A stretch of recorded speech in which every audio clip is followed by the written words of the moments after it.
सरकार के फैसले का इम्प्लीमेंट करने का काम उस सरकार के सरकारी कर्मचारी करते हैं।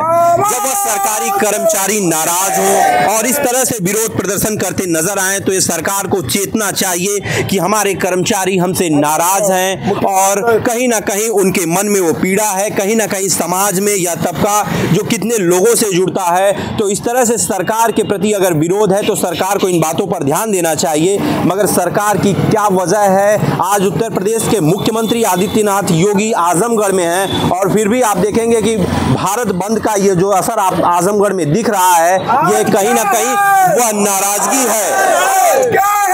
तो हम क्यों नाराजगी है? आप बुरी तरह से शोषण कर रही है, आउटसोर्सिंग कर रही है। बैंकों के जो संगठन है, जो नियम संबद्ध जिनसे बात करनी चाहिए उनसे बात कर रही है, लेकिन अपनी बातों पे वो अमल नहीं कर रही है। एआईबीए के साथ बातचीत से समझौता हो रहा है, लेकिन उस समझौते पे अमल नहीं कर रही है। पिछले आज करीब 1 साल हो गए हैं, लेकिन 5 डेज बैंकिंग पे समझौता होने के बाद भी इन्होंने उसको लागू नहीं किया।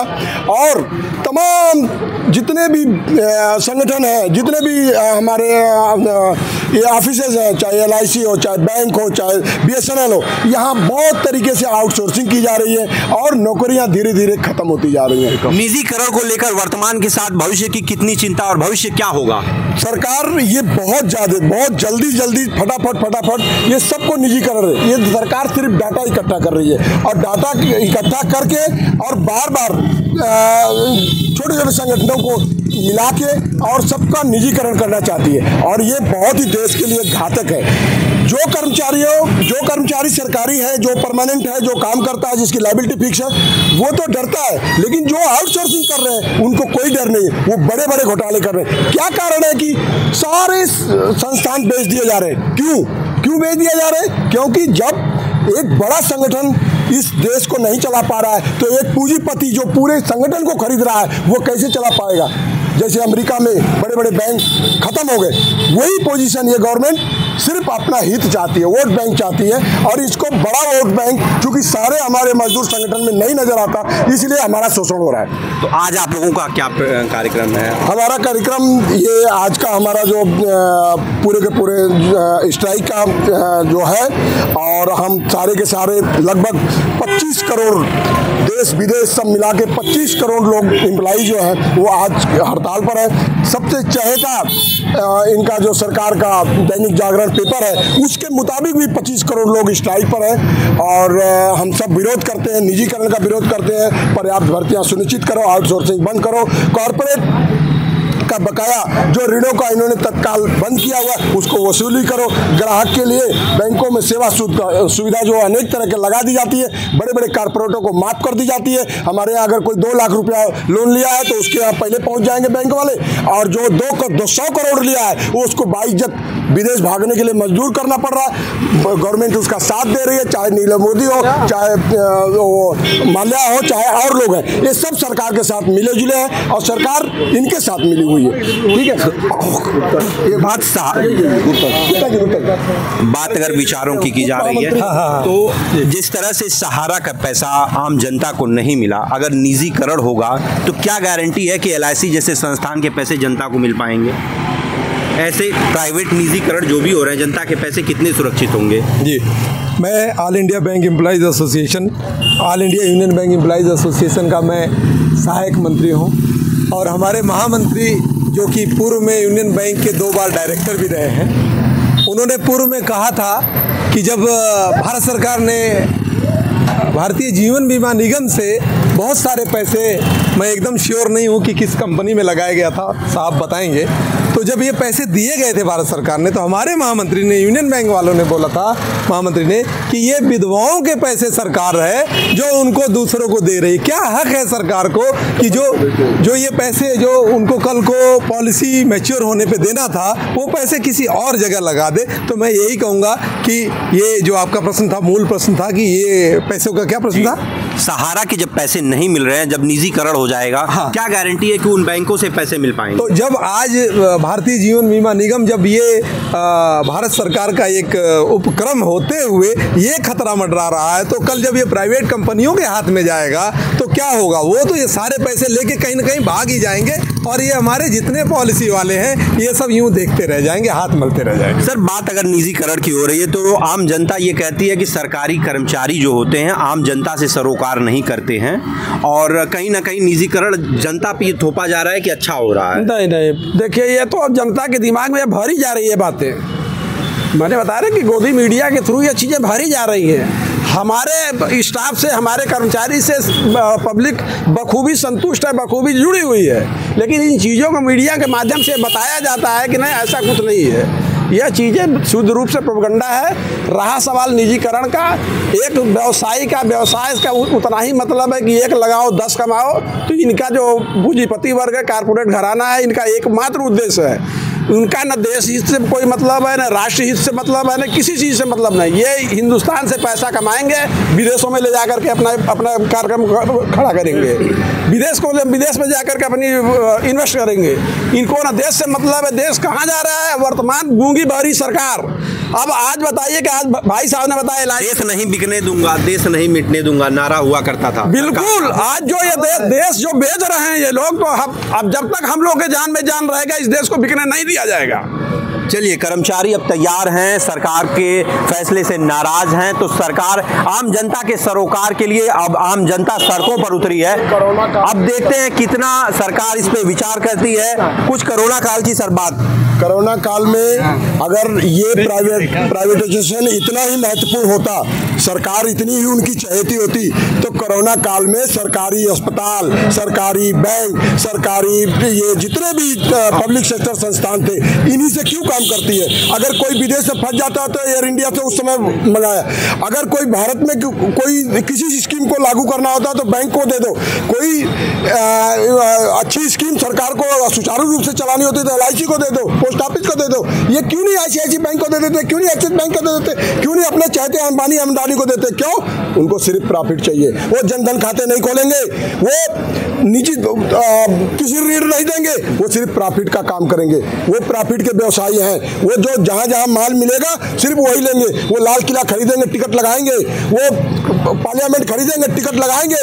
उनको पैसे से मतलब है, उनको गरीब, मजदूर, शोषित, वंचित, इनसे कोई मतलब नहीं है। और ये सरकार को भी कोई मतलब नहीं है। उसके कान पे जूने, उसको गरीब, शोषित, वंचित लोगों को बरगला करके कि ये बैंक वाले निकम्मे हैं, LIC वाले निकम्मे हैं, पोस्ट ऑफिस वाले निकम्मे हैं, ये उनका गोदी मीडिया का प्रचार है।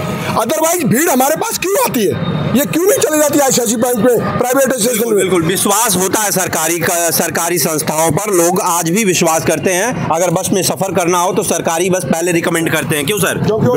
बिल्कुल। मैं Durgesh Mishra, Canara bank employees union से। मैं एक चीज़ ये कहना चाहता हूँ, जब कोरोना काल आया था तो ज़्यादातर जो काम हुए थे, चाहे बैंकिंग का हो या LIC का हो, जो भी मुख्यमंत्री जी की या प्रधानमंत्री जी की जो योजनाएं थी, वो ये सरकारी दफ्तरों से ही जो है उनका ऑपरेशन हुआ था, क्रियान्वयन हुआ था। ठीक है, तो पहली चीज़ मतलब सरकार को पता है कि बिना सरकारी कर्मचारियों के उनकी जो पॉलिसीज़ है वो इम्प्लीमेंट नहीं हो पाएंगी, पहली चीज़।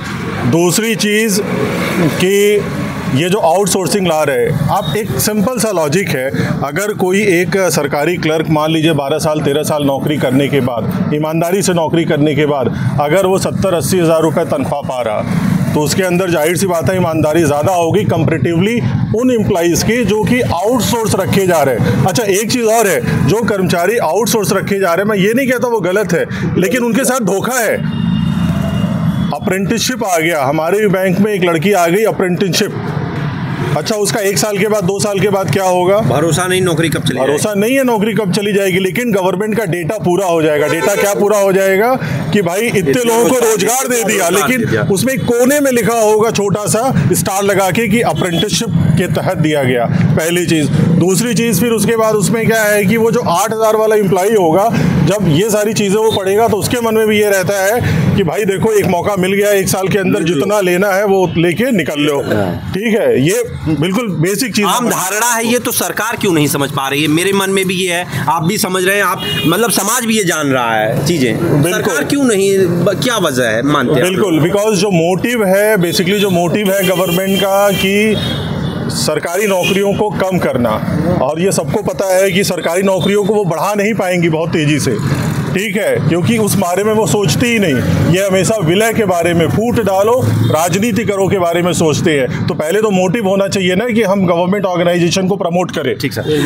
पढ़े लिखे लोग हैं इस समाज के और वह यह कह रहे हैं कि सरकार का यह फैसला गलत है, तो जनता को इस पे विचार करना चाहिए, सरकार को इस पे विचार करना चाहिए। हो सकता है कि मेरी एजुकेशन कम हो, मुझे ये कहा जाए कि आप सरकार विरोधी बात कर रहे हैं, मगर ये सारे लोग मुझसे वेल क्वालिफाइड हैं, तो मैं अब सरकार के ऊपर ये सवाल छोड़ता हूँ। हाँ सर, क्या बता रहे हैं आप? मैं LIC के अध्यक्ष साथी जो शेषनाथ राय मैं बोल रहा हूँ। साथी, जैसा कि आप कह रहे हैं कि सरकार क्यों नहीं इस पर विचार करती है, तो सरकार का एक ही सन 75-80 तक 90 तक मान करके चलिए कि एक सरकार जो सोवियत संघ की जो समाजवादी सत्ता के दबाव में पूरी दुनिया में एक वेलफेयर स्टेट की अवधारणा खड़ी हुई थी, जो खड़ी की गई थी और मजदूरों को तमाम अधिकार दिए गए थे, कहीं जो है इन देशों में भी जो है समाजवादी सत्ताएं न स्थापित हो जाए, पूंजीपति वर्ग के खिलाफ मजदूर और किसानों के हाथ में न सत्ता चली जाए। तो जो अधिकार वो दिए गए थे सोवियत संघ के विघटन के बाद, उन अधिकारों को धीरे धीरे आप देखें कि 1991 में खाड़ी युद्ध शुरू हुआ, जो है तमाम जो है देशों में जो है लड़ाइयाँ चल रही हैं, ईरान का, इजराइल का युद्ध, यूक्रेन का, रूस का युद्ध, जो है तमाम जगह जो है लड़ाइयाँ चल रही हैं। तो पूंजी परस्त सरकार है, ये पूंजीपतियों के साथ इसका गठबंधन इतना सुदृढ़ है, वो चाहते हैं कि देश की जो तमाम भौतिक संपदा है, कोयला खदानें हैं, जंगल है, देश की जो कृषि क्षेत्र है, ये सब औने पौने दाम पर पूंजीपतियों के हाथ में सौंप दिए जाएं और देश की जनता भूखी मरे या उसी तरह से रह जाए, चिकित्सा के अभाव में मर जाए। ये सरकार जब विपक्ष में रहती है तो जनता की आवाज़ थोड़ा मोड़ा उठाती है। तो वर्तमान विपक्ष से आप चाहेंगे कि आपकी आवाज़ उठाए? जो बिल्कुल, विपक्ष से तो हमारी वह कहाँ खड़े हैं आप लोगों की इस मुद्दे पर? क्या लग रहा है विपक्ष कहाँ खड़ा है? विपक्ष तो जनता की आवाज़ हमेशा उठाता है, लेकिन जब वही सत्ता पक्ष में चला जाता है तो फिर उसी कारपोरेट की आवाज़ को जो है उसके हितों को साधने में लग जाता है, जो है जनता उसके लिए फिर पीछे छूट जाती है। इसलिए हम लोग चाहते हैं कि मजदूर देश के जो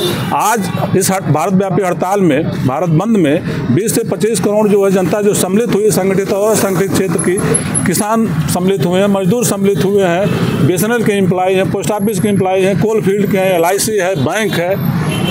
तो जनता सरकारी कर्मचारियों के साथ है। LIC को जो है अपनी सेवाओं के लिए जो कई पुरस्कार मिले हैं, ब्रांड एम्बेसडर का जो पुरस्कार मिला हुआ है, तो ऐसा नहीं कि जनता इसकी सेवाओं से असंतुष्ट है। लेकिन सरकार की जो मीडिया है, जो बड़े बड़े कारपोरेट मीडिया घराने हैं, वो सरकारी संस्थाओं के खिलाफ दुष्प्रचार करके जो है जनता के मन में एक तरह से जो है। चलिए, हम कोशिश करेंगे कि जनता तक आपकी बात जाए और जनता आपके जन समर्थन में आए। हमारा प्रयास यही रहेगा कि अगर आप देश के साथ खड़े हैं तो हम भी देश के साथ खड़े होंगे। तमाम बातों के साथ मिलते हैं किसी और खबर में। फिलहाल के लिए धन्यवाद।